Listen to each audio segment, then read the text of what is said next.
For over 60 years, people have been asking the wrong question about Bigfoot. They've been focused on proving whether it exists, hunting for that one perfect photograph, that undeniable footprint, that body that would silence all the skeptics once and for all. But what if the real mystery isn't whether Bigfoot is real?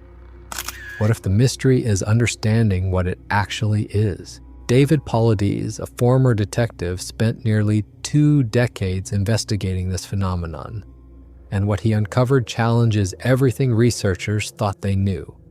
The evidence doesn't point to a simple, undiscovered ape hiding in North America's forests. Instead, it suggests something far more complex, something that operates according to rules science hasn't fully grasped yet.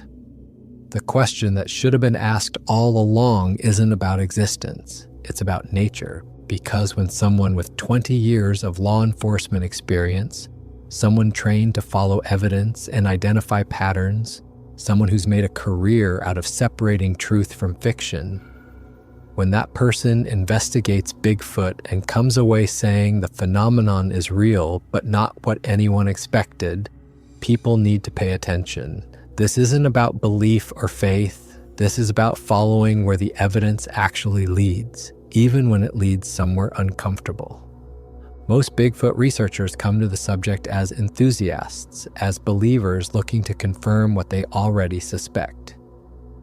David Paulides approached it differently. After retiring from 2 decades in law enforcement, working everything from SWAT operations to complex criminal investigations, he brought a detective's mindset to one of America's most enduring mysteries. His goal wasn't to prove Bigfoot exists.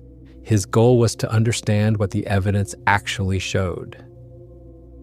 The investigation began in Northern California, in areas where sightings had been reported for generations. Rather than chasing fresh reports or setting up cameras hoping to capture footage, the approach was methodical and patient. Interview witnesses, gather physical evidence, look for patterns, apply the same investigative techniques used in criminal cases to a mystery that had frustrated researchers for decades. What emerged from thousands of interviews and field investigations was a picture far more complex than anyone anticipated. The physical evidence was there, plenty of it. Footprints showing anatomical features that couldn't be faked. Hair samples that didn't match known animals. Audio recordings of vocalizations that experts couldn't explain. But alongside all that tangible proof were reports of phenomena that didn't fit any known biological model. Creatures that seemed to vanish in open terrain. Encounters accompanied by strange lights and unexplainable sensations.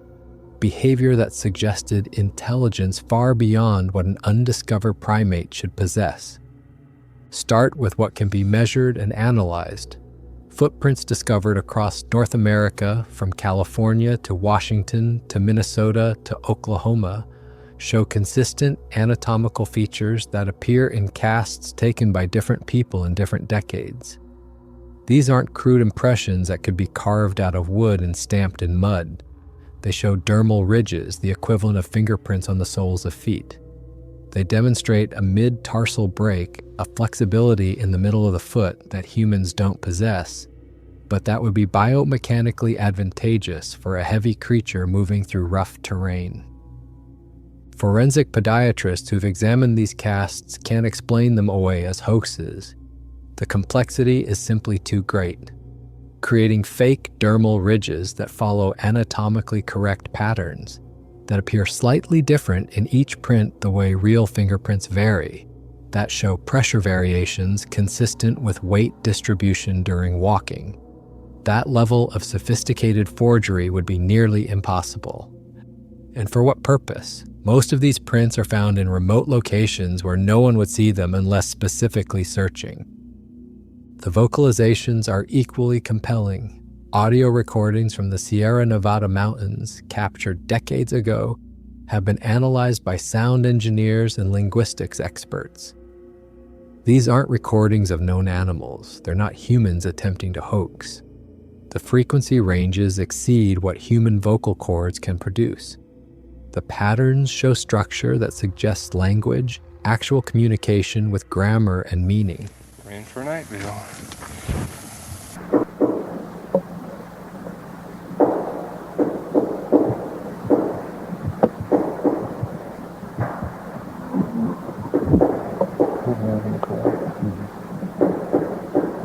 A Navy cryptolinguist spent years analyzing these sounds and concluded they demonstrate characteristics of genuine language.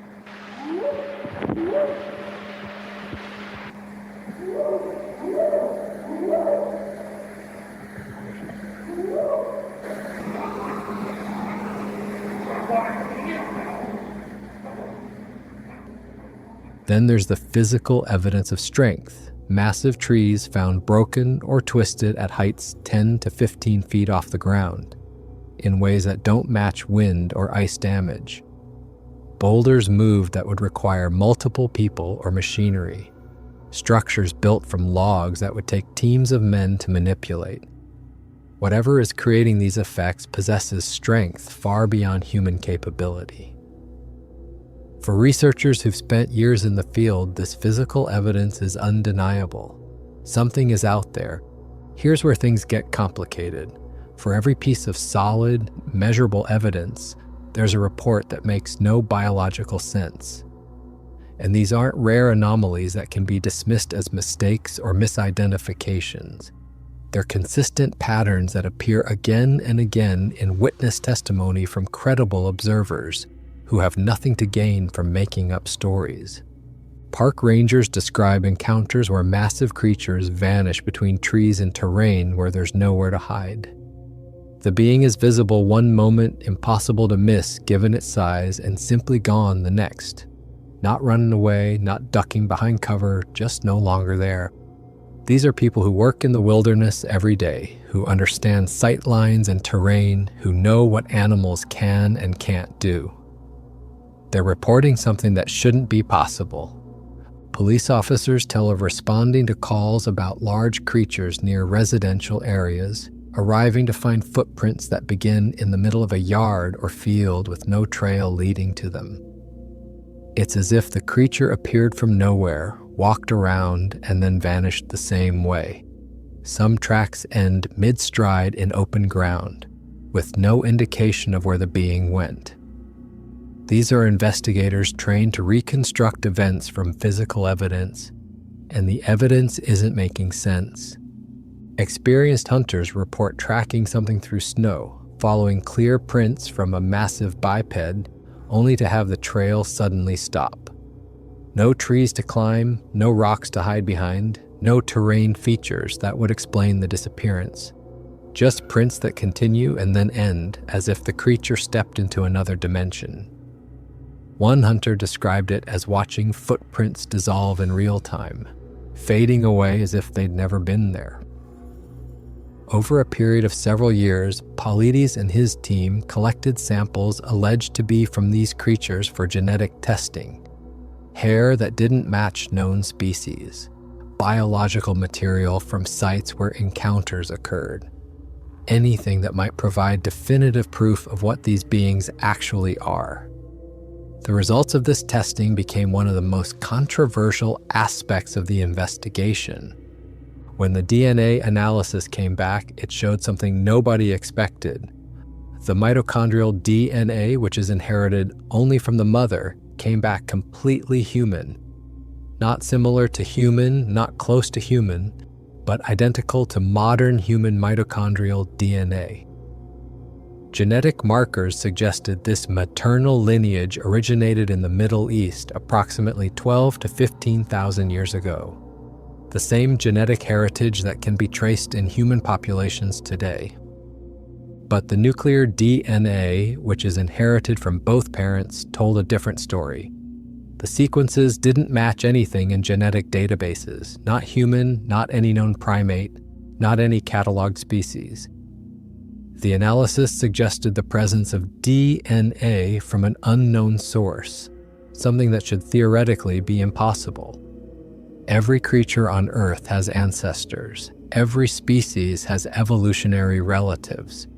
Finding DNA that doesn't match any known organism raises profound questions. The interpretation of these results depends entirely on perspective. Mainstream geneticists argued contamination, suggesting that human DNA got mixed into samples during collection or testing. They pointed to methodological concerns and the fact that the study wasn't published in major peer-reviewed journals.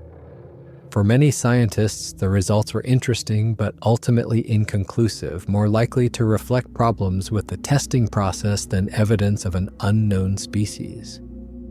But Paulides interpreted the data differently. If the maternal line is human, but the paternal line is something unknown, what does that imply? The hypothesis suggested that these creatures might represent a hybrid, the result of an unknown hominid species interbreeding with humans thousands of years ago. It would explain their human-like appearance, their obvious intelligence, and their ability to remain hidden despite being so large and apparently widespread. One piece of evidence keeps researchers awake at night. In the 1970s, two men camping in the Sierra Nevada mountains recorded sounds that have never been satisfactorily explained. These recordings, known as the Sierra Sounds, capture what appears to be conversations between multiple creatures. Not random howls or grunts, but vocalizations with clear structure and apparent meaning.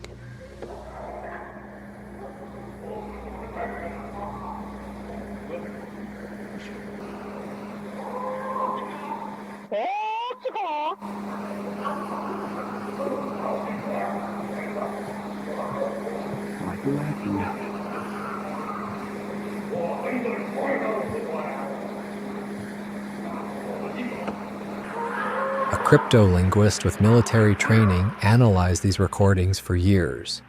His background involved identifying languages, finding patterns in communication, determining whether sounds represent genuine linguistic expression or random noise. His conclusion was unambiguous. The Sierra Sounds demonstrate characteristics consistent with actual language. Their structure, their syntax, there are repeated patterns that suggest words or concepts being expressed and understood. The sounds themselves are remarkable beyond their structure. They range across frequencies that shouldn't be possible for any known primate. Deep bass rumbles that seem to vibrate in the chest, combined with high-pitched whistles and trills that sound almost bird-like. Human vocal anatomy simply can't produce this range. Even more puzzling, the recordings capture what sounds like multiple voices speaking simultaneously, harmonizing in ways that suggest intentional coordination. This presents a fundamental challenge to the ape hypothesis. Gorillas are intelligent. Chimpanzees use tools and have complex social structures. Orangutans demonstrate problem-solving abilities that rival human children. But no ape develops spoken language in the wild. The cognitive architecture required for language, the specific neural pathways and brain structures, evolved in humans and our direct ancestors. If these creatures possess genuine language, they're not just unusually smart animals. They're something fundamentally different from any known primate. Witnesses consistently describe seeing these creatures do things that violate known physics and biology. A family camping in the Pacific Northwest reported an encounter where something large approached their campsite at night. They could hear it moving around their tent, could see its massive silhouette in their flashlight beam. Then every electronic device they had simultaneously died. Flashlights, phones, cameras, everything went dark at the same instant. When they managed to get a flashlight working again minutes later, the creature was gone. The next morning, they found tracks approaching the camp, but none leading away. A forestry worker in the Cascades described watching a massive figure crossing a clear-cut area approximately 200 yards away. He observed it through binoculars for several seconds, getting a clear view of something that stood well over 7 feet tall and moved with a distinctive gait. He blinked, adjusted his grip on the binoculars, and when he looked again, the figure had vanished. The clear cut stretched for a quarter mile in every direction with nowhere to hide. Whatever he'd been watching had disappeared from open ground in the span of a second. Multiple hunters report experiencing what they describe as time distortions during encounters. A hunter tracking a deer saw a large figure ahead and froze, trying to decide whether to retreat or investigate. From his perspective, he stood there for perhaps 10 seconds before backing away slowly. But when he checked his watch later, he'd lost 45 minutes. He has no memory of that time, no sense of anything unusual happening, just a gap where time should have been. Other hunters report similar experiences, losing anywhere from minutes to hours with no recollection of what occurred. The sensation of being watched is almost universal in encounter reports, not the vague unease of being in dark woods, but an overwhelming, focused awareness that something intelligent is observing. People describe it as feeling eyes on them, a physical sensation that makes neck hair stand up and triggers every primitive warning system humans possess. But when they turn to look, there's nothing visible, just that persistent sense of being studied by something hidden, something patient, something that chooses when and whether to reveal itself. Among the most perplexing patterns in encounter reports are descriptions of unusual lights. Witnesses describe seeing orbs or spheres of light in areas where encounters occur, sometimes before seeing a creature, sometimes during an encounter, sometimes after.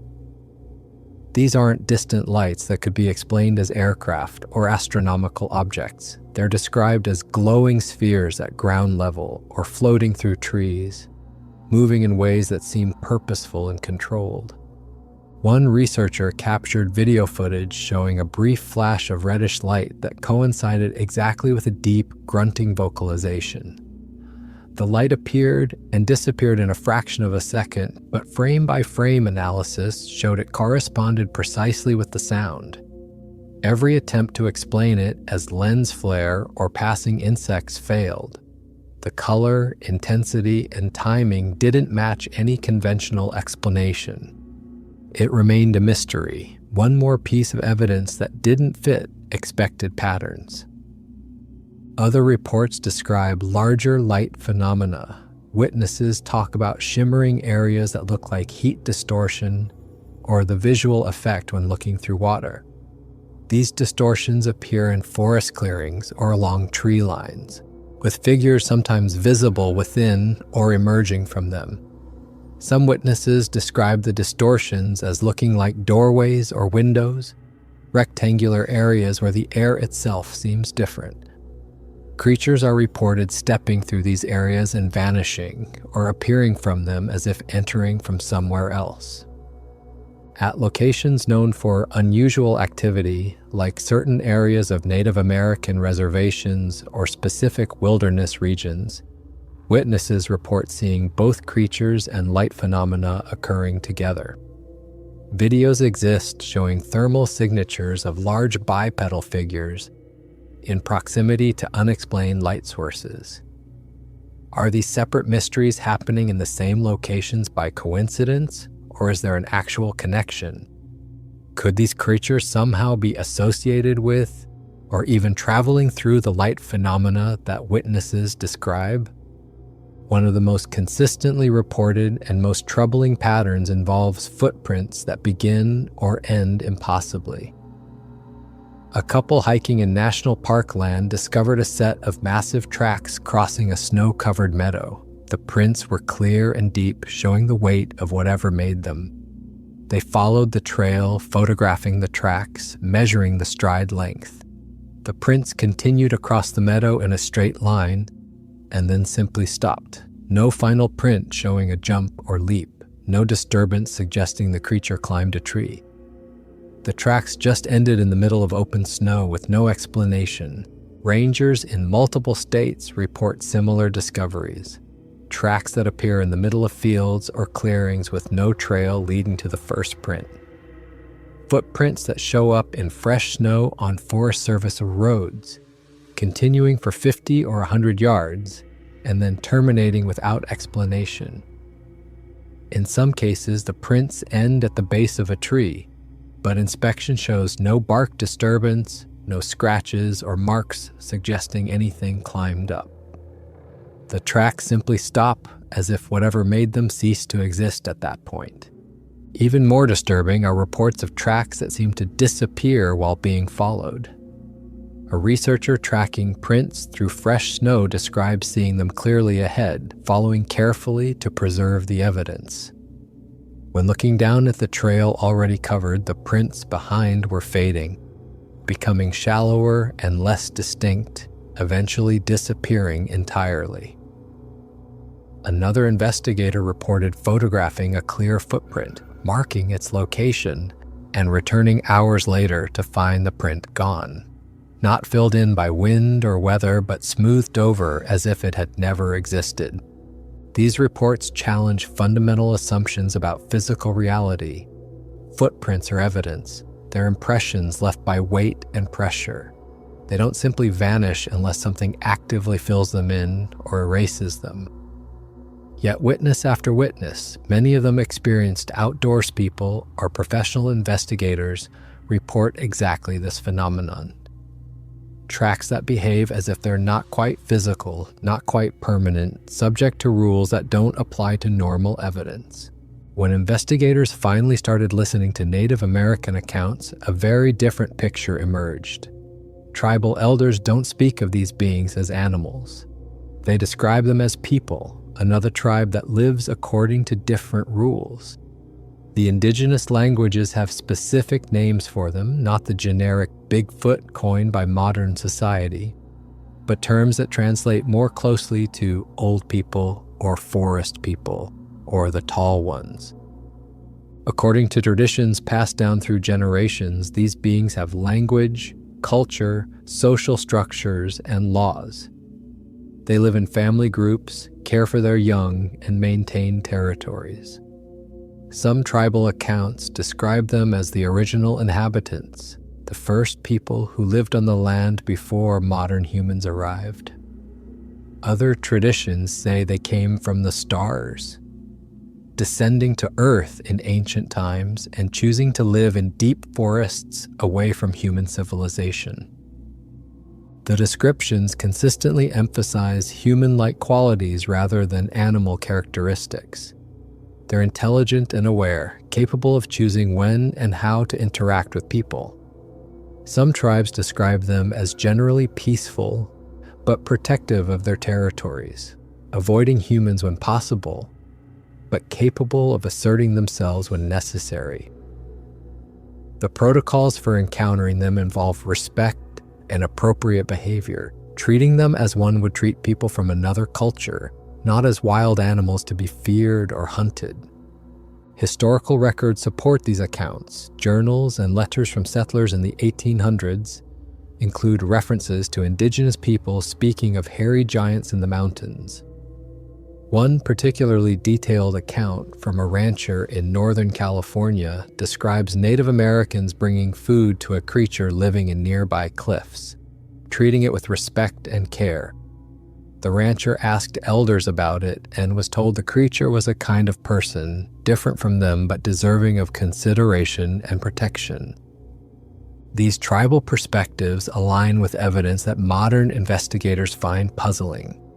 If the creatures possess language, if they demonstrate intelligence and cultural behaviors, if they're capable of complex decision-making and social organization, then treating them as undiscovered apes fundamentally misunderstands what they are. The indigenous communities have been saying this for centuries. Perhaps it's time researchers started taking that knowledge seriously. One of the aspects witnesses are most reluctant to discuss involves experiences that sound like telepathy or direct mind-to-mind communication. People describe encountering a creature and suddenly having thoughts or feelings that don't seem to be their own. An overwhelming urge to leave the area, a sense of being told without words that they're not welcome. or occasionally a feeling of curiosity, as if the creature is asking questions without speaking. A solo hiker in the Rockies described stopping to rest and becoming aware of being watched. The sensation was so strong he stood and looked around, seeing nothing. Then he experienced what he describes as a voice in his head, though not a voice in the traditional sense, more like thoughts or concepts being placed directly into his awareness. The message was clear: leave this area. He gathered his gear and departed, feeling compelled in a way he couldn't rationally explain. The next day, a rock slide came down exactly where he'd been sitting. Others report similar experiences with different emotional tones. A researcher camping in a known activity area woke in the night with an intense awareness of something near the tent. Rather than fear, she felt curiosity, as if whatever was outside wanted to observe her but meant no harm. She remained still and eventually felt the presence withdraw. In the morning, large prints surrounded the tent, showing where something had approached from multiple angles, and stood watching for what must have been an extended period. Skeptics dismiss these accounts as fear and imagination, the human mind inventing explanations for encounters with something unknown. That's certainly possible. Fear can produce all kinds of perceptual distortions and false memories. But the consistency of these descriptions across thousands of reports, from witnesses who've never heard of the mind-speak phenomenon and are embarrassed to mention it, suggests something more might be occurring.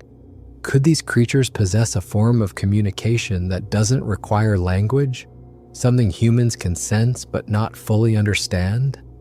This is where Paulides' investigation leads to its most controversial conclusions. After years of accumulating evidence, after thousands of interviews and countless hours analyzing reports, he identified a pattern that traditional researchers had been ignoring. In a significant number of encounters, witnesses describe seeing creatures appear or disappear in ways that suggest they're not simply moving through normal space. They seem to be stepping into or out of areas where the air looks different, where reality itself appears distorted. One account from a rancher describes watching through binoculars as a large figure walked toward a shimmering area in a meadow. The shimmer looked like heat distortion, but the day was cool and overcast. The figure appeared to pause at the edge of this distortion and then stepped into it and vanished. Not walked behind something, not moved out of sight, but disappeared as if stepping through a doorway into somewhere else. The rancher watched the area for another 20 minutes. The shimmer remained visible for a few minutes and then faded away. At certain locations, particularly in areas with significant Native American history or sites known for unusual phenomena, these portal-like events are reported with surprising frequency. Witnesses describe seeing rectangular or circular areas where the air appears to ripple or shimmer. Lights are sometimes visible within these distortions, and creatures are seen in proximity to them, sometimes emerging from them, sometimes disappearing into them. The accounts are consistent enough that ignoring them requires dismissing the credibility of multiple independent witnesses. This theory explains several persistent mysteries. How do creatures weighing hundreds of pounds move through forests without leaving tracks? They don't always move through normal space. Why do footprint trails begin and end impossibly? Because the creatures aren't walking the entire distance. How do they disappear from open terrain where there's nowhere to hide? They're not hiding, they're leaving through means that don't involve normal movement. The theory sounds like science fiction, but it accounts for phenomena that no other explanation adequately addresses. Over the years, Freedom of Information requests and interviews with former government personnel have revealed something interesting. Official agencies, from the National Park Service to the Forest Service to military installations, have documented encounters but never made them public. Reports exist in archives that the general public doesn't access. Rangers have been told to redirect questions about unusual sightings. Military personnel stationed in remote areas have been debriefed about encounters and instructed not to discuss them. One document obtained through persistent requests describes an incident at a secure facility in the Pacific Northwest.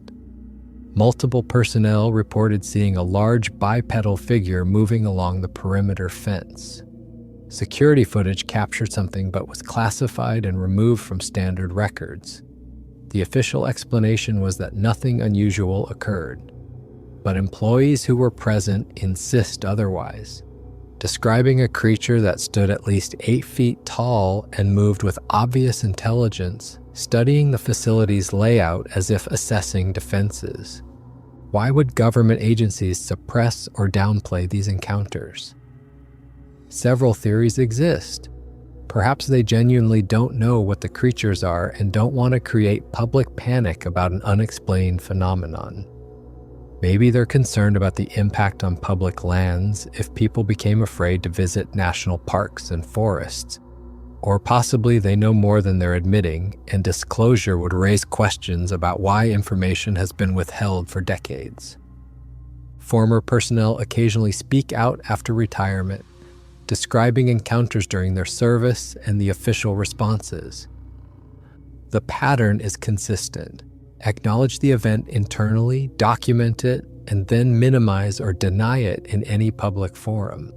This isn't conspiracy theory speculation. These are documented cases with paper trails and multiple witnesses. Something is being observed in government-controlled areas, and the official position remains that nothing unusual is happening. The disconnect between private knowledge and public statements raises obvious questions. In Utah, a location known for paranormal activity has become central to understanding these phenomena. The ranch has been the site of encounters with unusual creatures, sightings of strange lights and aerial phenomena, and reports of beings that seem to shift form or appearance. What makes this location particularly relevant is that Bigfoot-like creatures have been reported there alongside all the other unusual activity. It suggests a connection between different types of anomalous phenomena. Investigators at the location have documented creatures matching Bigfoot descriptions appearing in proximity to portal-like distortions and unusual lights. Video footage exists showing thermal signatures of large bipedal figures near areas where the air itself seems to shimmer or distort. Equipment failures occur in these areas with cameras and sensors malfunctioning or producing corrupted data. The patterns mirror what's reported at Bigfoot encounter sites across North America. What if these creatures aren't native to our reality in the way we understand it? What if they exist in multiple locations or dimensions simultaneously and appear in our world through specific access points? It would explain their widespread distribution despite apparent low population numbers. It would account for their ability to vanish and appear. It would make sense of why they've never been captured or conclusively documented despite thousands of sightings. They're not hiding in remote forests, they're only partially present in our physical reality to begin with. This theory connects to indigenous accounts of these beings coming from the stars or from other realms. It aligns with historical reports of creatures appearing in association with lights in the sky. It explains the supernatural qualities attributed to them in folklore across cultures. And it forces a complete reconceptualization of what Bigfoot actually is. Not an undiscovered ape, not an evolutionary relic, but something that challenges fundamental assumptions about the nature of reality itself. Every year brings new encounters, new evidence, new witnesses coming forward with experiences they've kept private. A wildlife biologist sees something impossible while conducting field research. A family on vacation captures footage of a figure that doesn't match any known animal. A truck driver sees something cross a remote highway at 3 a.m.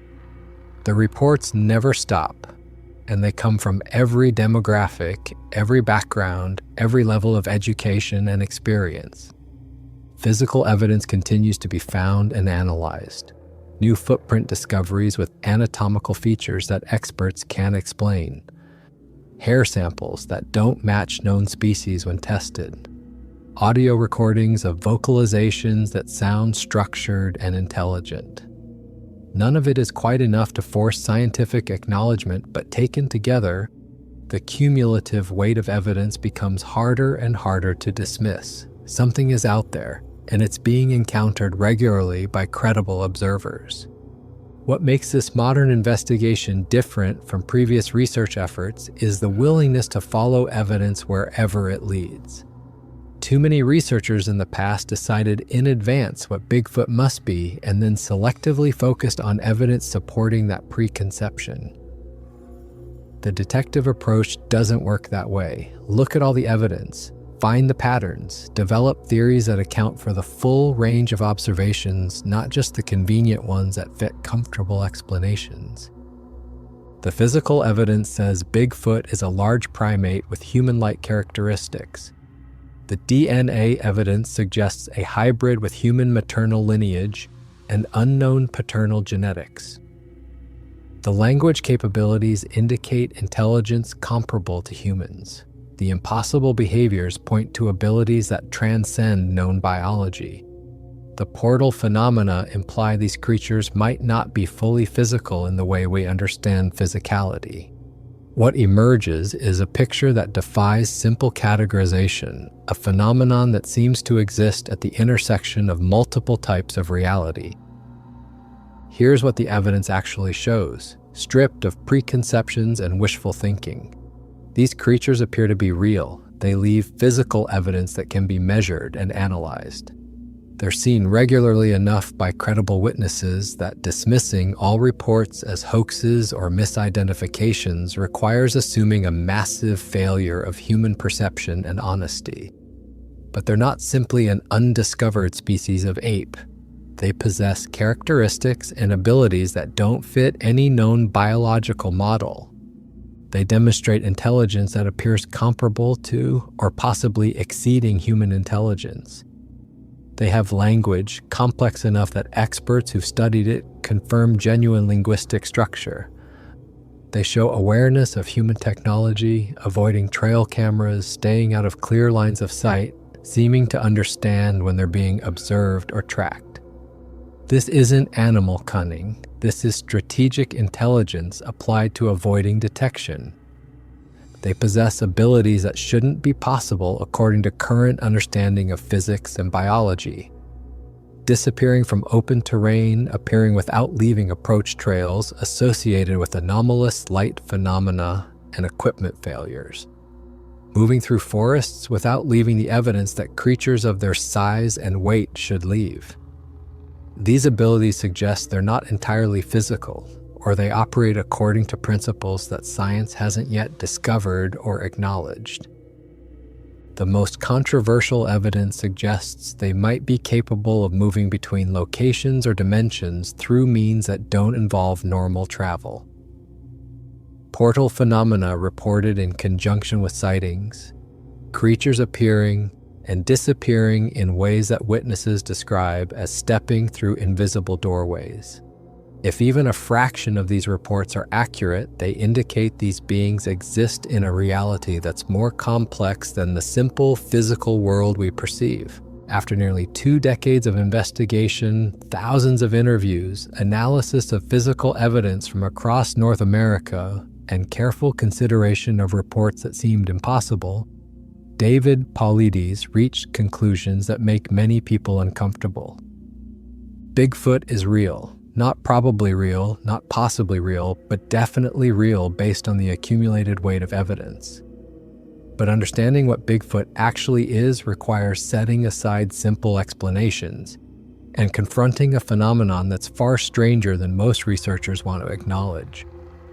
The creatures appear to be some form of human hybrid with genetic heritage that includes modern humans, but also an unknown hominid species that science hasn't identified. They possess intelligence and language capability that places them closer to human than to any known primate. They live in organized social groups with culture and laws, as indigenous tribes have been saying for generations. In these aspects, they're not mysterious animals. They're people, different from modern humans, but people nonetheless. But they also demonstrate abilities and characteristics that push beyond known biology into territory that seems paranormal or even supernatural. The ability to become invisible or nearly invisible. The capacity to appear and disappear in ways that suggest dimensional travel or portal usage. Association with light phenomena and electromagnetic effects that have no conventional explanation. These aspects make them something more than just an undiscovered species, something that challenges fundamental assumptions about what's possible. The investigation hasn't provided all the answers. Many questions remain open. Many aspects of the phenomenon are still unexplained. But the detective's approach has reframed the entire conversation. This isn't about proving Bigfoot exists anymore. It's about understanding what these beings are, how they relate to humanity, and what their existence says about the nature of reality itself. Those are much bigger, much more challenging questions than anyone anticipated when the investigation began. If these creatures are part human, what does that mean for how they should be classified and treated? Are they an endangered species deserving protection? Or are they people with rights that go beyond wildlife conservation? The DNA evidence, controversial as it remains in mainstream science, raises profound ethical and legal questions that nobody seems ready to address. Imagine discovering that beings you've been treating as animals are actually a human-related species with their own culture and intelligence. How does society respond to that? If they possess abilities to move between dimensions or access locations through portals, what does that say about the nature of reality? Physics has theories about multiple dimensions and quantum phenomena that allows for possibilities beyond everyday experience. But applying those theories to living beings, to creatures we can see and hear and whose footprints we can measure, forces reconsideration of assumptions we take for granted. Maybe reality is more flexible, more complex, more strange than our everyday experience suggests. Why do they avoid sustained contact with modern humans? They clearly observe us, approach close enough to be seen occasionally, leave evidence that suggests curiosity about human activities. But they don't seek ongoing interaction. They don't approach settlements seeking trade or communication. They remain hidden, revealing themselves rarely and usually briefly. Is this a cultural choice, a survival strategy, or something more fundamental about the relationship between their reality and ours? Do they avoid us, or do they simply exist in a state where sustained presence in our reality is difficult or impossible? Where did they originate? Are they a remnant population of an ancient hominid species that never fully went extinct? Are they hybrids created through interbreeding thousands of years ago that have maintained separation from modern human populations? Or, as some tribal accounts suggest, did they come from somewhere else entirely, arriving on Earth from beyond and choosing to live in remote areas away from human civilization? Each of these possibilities has profound implications for human history and our understanding of our place in the cosmos. Traditional science works by studying phenomena that can be observed consistently, measured reliably, and tested repeatedly. Bigfoot doesn't cooperate with this methodology. The creatures appear when they choose, leave evidence that's genuine but never quite sufficient for absolute proof, and demonstrate abilities that seem to violate physical laws. This creates a situation where the phenomenon is real enough to be encountered and documented, but elusive enough that mainstream science can continue to dismiss it as unproven. But what if the problem isn't lack of evidence? What if the problem is that the phenomenon exists at the edge of what current scientific paradigms can accommodate?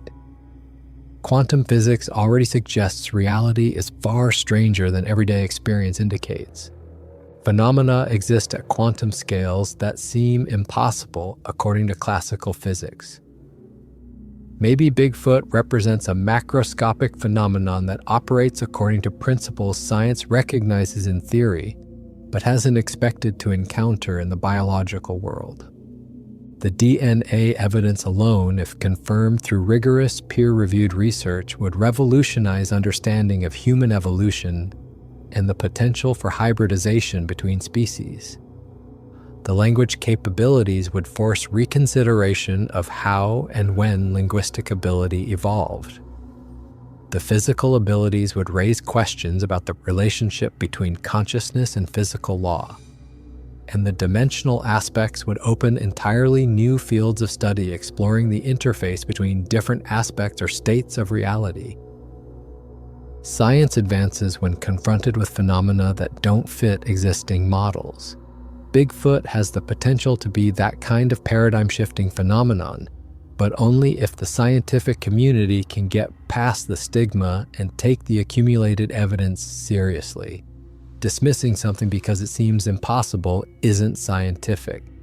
Following evidence wherever it leads, even to uncomfortable conclusions, that's what science is supposed to do. Bigfoot isn't the only unexplained phenomenon. UFOs and UAPs are now acknowledged by government agencies and military personnel after decades of denial. Consciousness remains poorly understood despite being fundamental to human experience. Paranormal phenomena keep being reported across cultures and throughout history. What if all of these seemingly separate mysteries are actually related? Different aspects of a reality that's more complex and strange than modern materialist philosophy allows? Indigenous cultures around the world have always maintained that reality includes more than what's visible and measurable. They speak of spirit realms, of beings that exist between worlds, of places where the boundaries between different types of existence become thin. Modern science dismissed these as primitive superstition. But what if indigenous wisdom has been right all along? What if reality includes dimensions or aspects that technological civilization has trained people to ignore or deny? The Bigfoot phenomenon might be a doorway into understanding these larger questions. Not because the creatures themselves are the key, but because their existence forces acknowledgement that current models of reality are incomplete. If beings can exist that are simultaneously physical and non-physical, biological and supernatural, present and absent, then reality itself is more flexible and complex than mainstream thought recognizes. Bigfoot becomes a case study in how to think about phenomena that don't fit comfortable categories. This is perhaps why the investigation resonates with so many people. It's not really about believing in Bigfoot or not believing, it's about being open to the possibility that reality is stranger and more mysterious than we've been taught. It's about following evidence even when it leads to uncomfortable places. It's about acknowledging that there are still profound mysteries in the world, things we don't understand, phenomena that challenge our assumptions about what's possible. Where does the investigation go from here? The detective who spent nearly 2 decades on this case has made his findings public through documentaries and books, laying out the evidence and the patterns he discovered. He's not claiming to have all the answers. He's showing what he found and asking others to look at the evidence with open minds. The goal isn't to force belief, but to encourage honest examination of phenomena that have been too easily dismissed. More researchers are taking the paranormal aspects seriously, not as fantasy or imagination, but as genuine characteristics of the phenomenon that need to be understood. Investigations are being conducted at locations where portal-like events have been reported. Equipment is being developed to detect and measure anomalies associated with encounters. Witnesses are being interviewed with the assumption that unusual reports might be accurate rather than automatically dismissing anything that sounds impossible. The DNA evidence needs further investigation with more rigorous methodology and transparent peer review. If the findings can be confirmed through independent testing, it would provide the scientific breakthrough that's been needed for decades.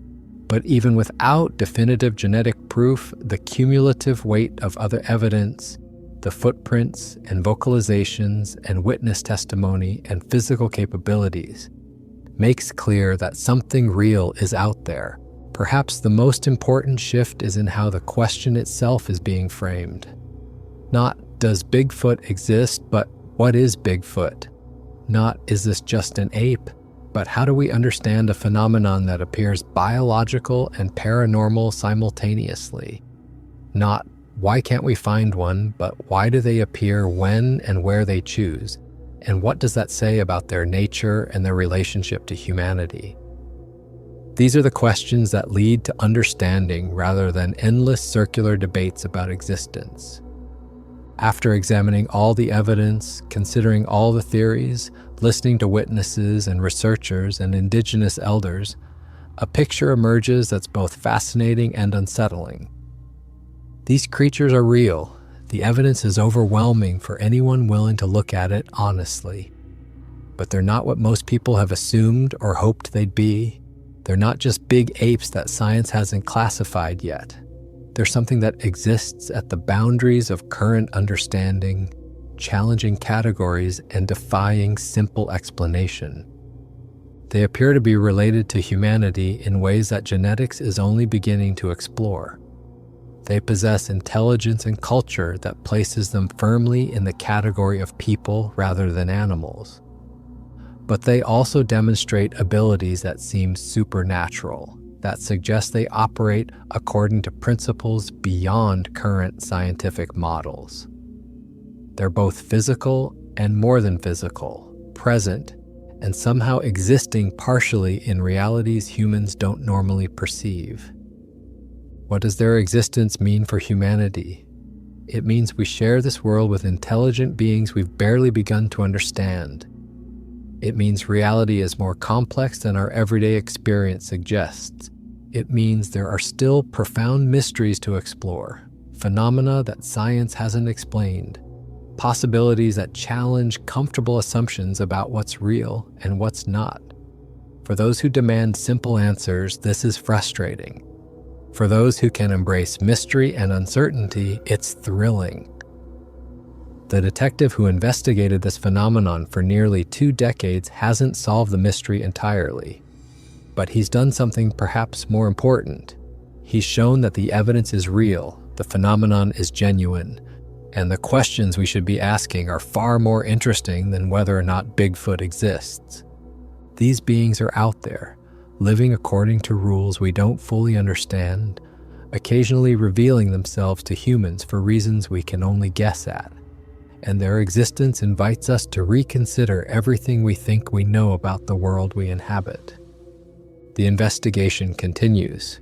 More evidence emerges every year. More witnesses come forward with experiences that follow the same patterns. More researchers take the phenomenon seriously and contribute their expertise to understanding it. Slowly, gradually, the picture becomes clearer. Not clear enough yet for definitive answers, but clear enough to know that something real, something intelligent, something that exists at the edge of human understanding is out there. And perhaps that's enough. Perhaps the journey toward understanding is more valuable than the destination. Perhaps living in a world that still holds mysteries, still has unexplored territories, both physical and metaphysical, is better than having every question answered and every mystery solved. Because in the end, Bigfoot isn't just about a creature in the woods, it's about maintaining a sense of wonder. It's about acknowledging that for all humanity's technological progress and scientific achievement, there are still things we don't understand, phenomena we haven't explained, aspects of reality we haven't yet discovered. The detective followed the evidence wherever it led, and it led to questions more profound than he anticipated. What is Bigfoot? The answer seems to be something more complex, more intelligent, more strange than anyone expected.